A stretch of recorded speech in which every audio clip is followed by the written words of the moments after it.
Hi again. Let's continue our slideshow talk. We're almost done. We're really just kind of wrapping up the loose ends now. Let's talk about the timing for a minute. So, when I'm watching the slides here, the time between slides is 2 seconds.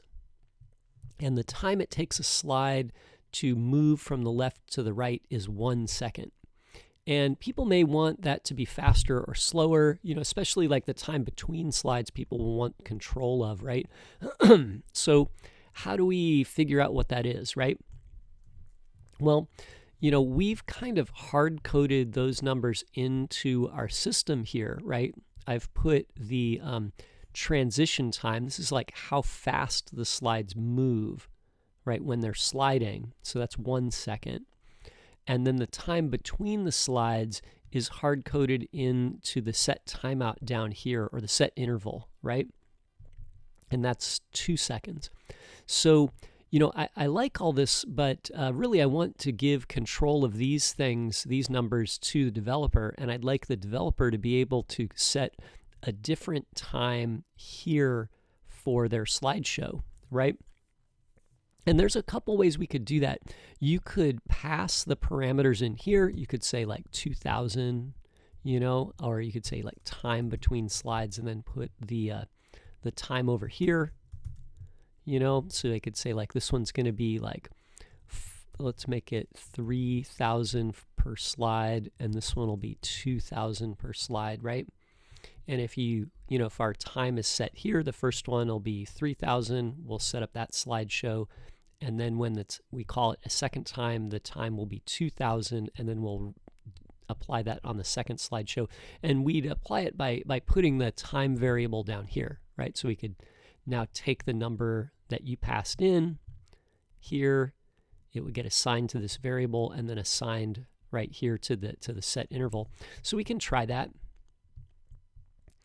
And then we can see this slide moves in 2 seconds, and this one takes 3 seconds to move, right? So that kind of works. Let's try another one, right? Like I like that, but and maybe that's good for some uses, right? But let's try another option, right? So I'm gonna remove that. And a really powerful feature that we have in JavaScript is assigning custom attributes. So attributes are these values that sit inside the tag. So they have a name, and then they're always in the form of name equals value, right? And the value is always in quotation marks even when it's a number. So we can actually make custom developer attributes, right? And I'm going to do that here. This will be a little more tedious to type, but I think like in the end it'll be better for us because when people write the code here, they can just they can just change the numbers like right at the slideshow, right? So what I'm going to do is I'm going to go up to the top level here to slides, because we only need one number, right? And what I'll say is I'll say data dash delay. Okay, so this will be the time between slides. The delay will be the time between slides, right? Okay. Developer attributes are always written with data dash in front of the name. Okay, you can actually use any name you like here, but it's possible that we could clash with the built-in attribute names if we use a name, without the data dash. So data dash is reserved for developers. So we always put our, put this in front or prefix our attributes with data dash. And it also gives us an advantage because there's an easy way to access the properties that begin data dash. Okay, you use the dataSet property in JavaScript. So let's say I want the slides. Remember, this first one was supposed to be 3000, right? So I'll put in 3000 here, and then I'm going to say data dash transition. And we'll use this number to set the value here, okay? But we'll set this via JavaScript. I'll put the default value here, but we'll override it with the value that someone types in here. And if they don't use this value, then maybe we can set it up so it uses the default one, right? So I've got transition. Let's make the transition a little shorter. So instead of 1000, let's make it 400, so our slides move a little bit quicker, right? And then maybe on the second one, just to kind of show that these are different, maybe I'll copy these, right? And I'll make the first one, the delay will be, let's make it 4,000, and then I'm going to make the time like 1,500, so it'll be, let's make it 2,000. They'll move slower, right? So these slides will slide slower and they'll take longer between slides, and these will take a little bit longer, but they'll move a lot faster, okay? So now we need to get at these two attributes. Now remember, these are on the root element for our slideshow block, right? So inside here, let's get those values. And again, these aren't going to change, so I'll say constant delay equals slides dot dataset dot delay. Okay, and that should give me the value. Now this will come as a string, so let's convert it to a number. So I'm going to say parse int, and we'll just convert that to a number. And then I want to get the other number, so we'll say const, and this was like transition, and then we'll say parse int, and then we'll say slides dot dataset dot transition. Okay. And maybe if it's possible that you could change the slideshow timing, like while the slides are running, maybe you had a button that said go faster, slow, or something, right? We could make this a let, right? But I'm not predicting that that's going to happen. So we'll just stick with this thing right now, right? So I got delay here.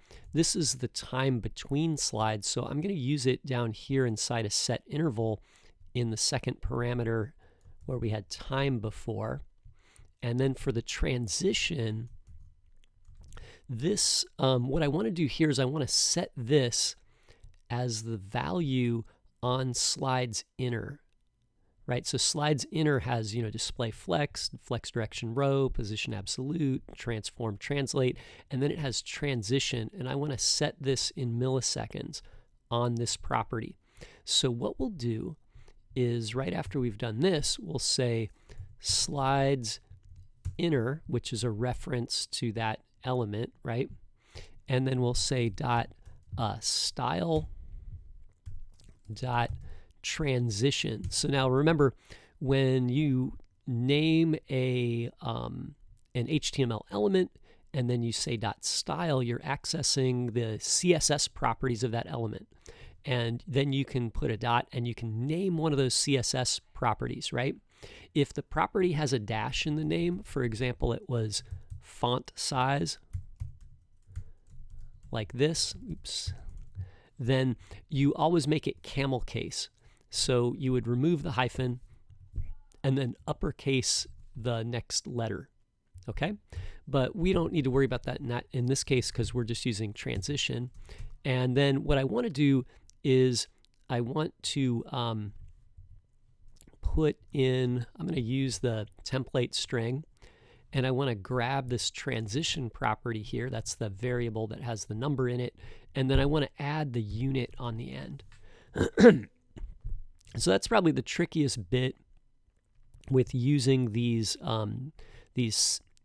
CSS properties in JavaScript, is you always need to include the transition. So usually you end up converting them to a string and then tacking on the unit on the end, right? So we'll do this, and let's see what happens, right? So I'll refresh my page here. This one should move faster. Oh yeah, it is moving faster. This should move slower, right? Yeah, so I think that's working pretty good. So now anybody could use our code, right? So they could have this block of code here included on their page. And when they want to make a slideshow, they'll just write this code here, and that will create a slideshow, right? And then they can set up their slideshow by writing this block of JavaScript, right? So that's, or HTML, right? And then the JavaScript will refer to an element by its ID name, right? And we can still improve on this more, but right now I think we've gotten pretty far, right? So thanks for watching. I hope that that's interesting, and if you have any questions, please post them to the comments.